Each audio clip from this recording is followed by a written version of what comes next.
Kremlin से फिर Donbas पर एक बड़ा बयान आया है। रूस डोनबास पर अपनी जिद पर कायम है। रूस ने कहा है डोनबास खाली तभी युद्ध रुक सकेगा। ज़ेलेंस्की का यूक्रेन के लोगों का हवाला, 85% यूक्रेनी डोनबास नहीं देना चाहते।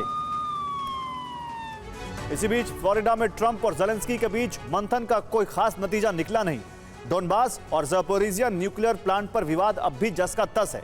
लेकिन इस बीच रूसी राष्ट्रपति ने फ्रंट लाइन से एक बड़ा ऐलान कर दिया है। पुतिन ने साफ कहा है कि यूक्रेन डोनबास में सेना रखे या हटाए उन्हें कोई फर्क नहीं पड़ता, क्योंकि रूसी सेना ने यूक्रेन के बाकी प्रांतों में तेजी से आगे बढ़ना शुरू कर दिया है। सवाल है डोनबास को लेकर पुतिन की रणनीति क्या है और क्या अब रूस यूक्रेन के बाकी प्रांतों पर भी संपूर्ण कब्जे की तैयारी में? आइए आपको इस रिपोर्ट में दिखाते हैं। रूस को यूक्रेन सेना के पीछे हटने में जीरो दिलचस्पी, जिसकी वजह पुतिन की नई रणनीति।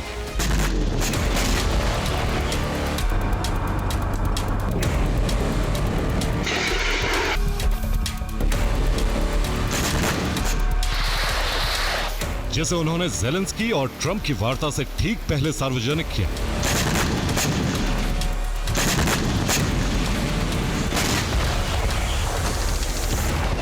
पुतिन ज्यादा से ज्यादा क्षेत्र पर कब्जा चाहते हैं ताकि यूक्रेन से बातचीत की कोई जरूरत ही ना पड़े। ज़ेलेंस्की के सामने नए क्षेत्रों में संकट खड़ा किया जाए ताकि ज़ेलेंस्की इन्हें बचाने के लिए क्रेमलिन की शर्तें मानने के लिए मजबूर हो जाए।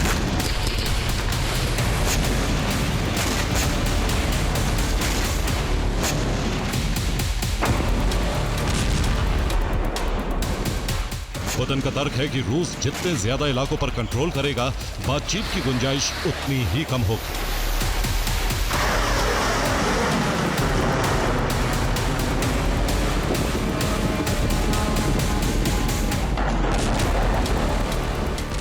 यही वजह है कि रूसी सेना ने तेजी से आगे बढ़ना शुरू किया है, लेकिन उसके केंद्र में डोनेस्क नहीं बल्कि ज़पोरिजिया और खार्किव।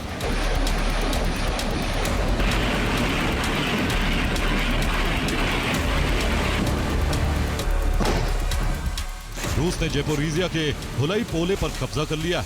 यहाँ इस वक्त रूस का झंडा लहरा रहा है। इससे ज़पोरिजिया शहर की तरफ आगे बढ़ने का रास्ता साफ हो गया।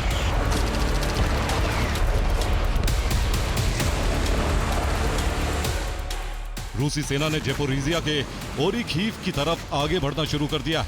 24 घंटे में रूसी सेना 1 किलोमीटर आगे बढ़ चुकी।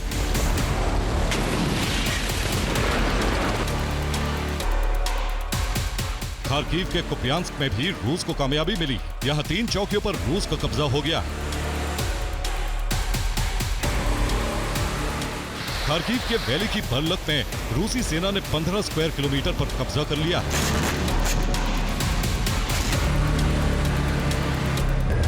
ये सभी इलाके रणनीतिक लिहाज से यूक्रेन के लिए बेहद अहम थे, क्योंकि यहां से रूस के लिए नए क्षेत्रों पर कब्जे के दरवाजे खुल गए।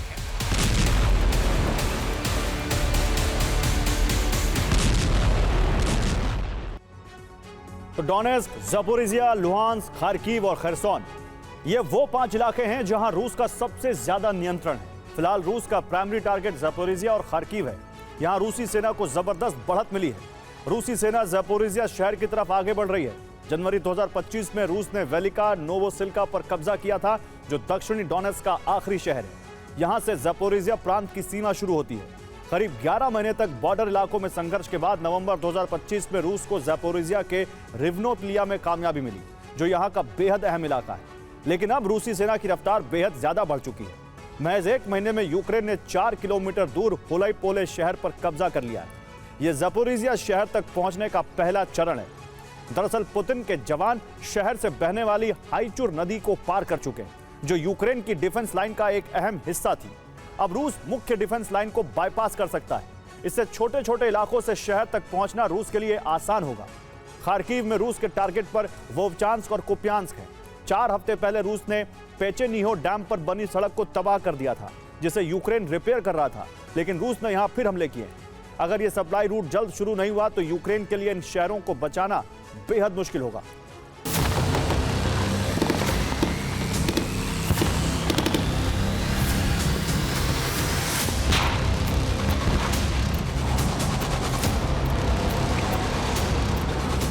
फ्रंट फ्रंट लाइन पर रूसी सेना बेहद आक्रामक है। अब ज़ेलेंस्की के कमांडर भी मान रहे हैं कि रूस को रोकना बेहद मुश्किल है।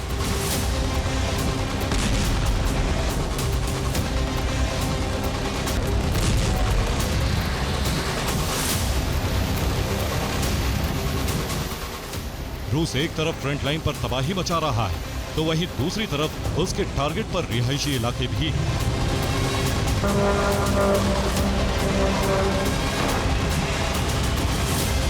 जहां भारी बर्फबारी और रूसी बारूद के बीच लोगों का जीना मुश्किल हो चुका है।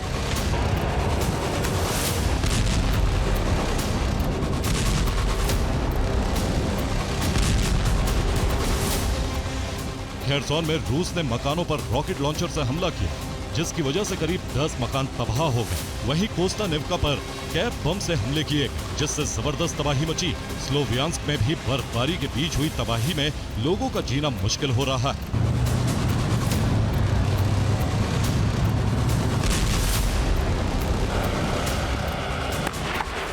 इस वक्त सबसे बुरे हालात खेरसोन में, जहां इस वक्त जबरदस्त बर्फबारी जारी। बारूदी हमलों से लगी आग को बुझाने में यूक्रेनी फायर फाइटर्स को कड़ी मशक्कत करनी पड़ रही।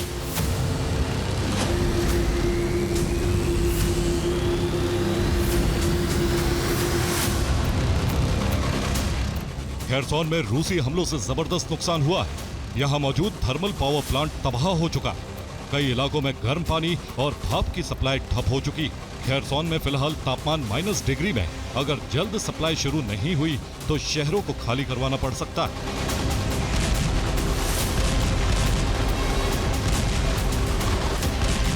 ज़ेलेंस्की और उनकी सेना के सामने एक तरफ शहरों को बचाने की चुनौती, तो वहीं फ्रंट लाइन पर आक्रामक रूस को रोकता है, और दोनों ही मोर्चों पर यूक्रेन विफल हो रहा है।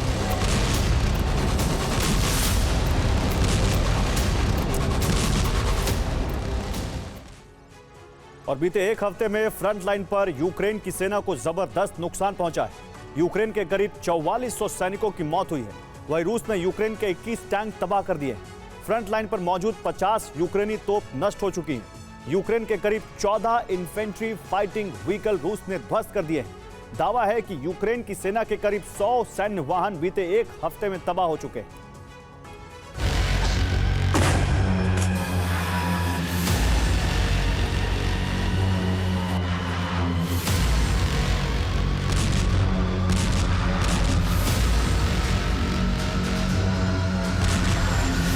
रूसी राष्ट्रपति की स्ट्रेटेजी भले ज़ेलेंस्की ट्रंप वार्ता से ठीक पहले सामने आई, लेकिन रूसी सेना ने इस पर काम एक हफ्ते पहले ही शुरू कर दिया था। और इसका सबूत है यूक्रेन पर रूस के रिकॉर्ड तोड़ हमले।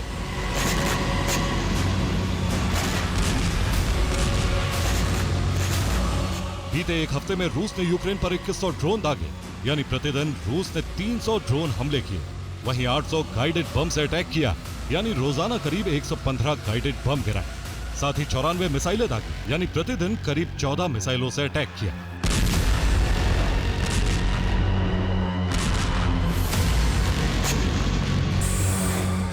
दावा है कि लगातार एक हफ्ते तक रूस ने इतनी आक्रामकता युद्ध में कभी नहीं दिखाई।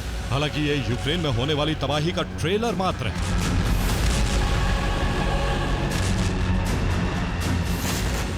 माना जा रहा है कि 2026 में रूस हमलों की तीव्रता को दोगुना कर सकता है, जो यूक्रेन के लिए बेहद मुश्किल होगा।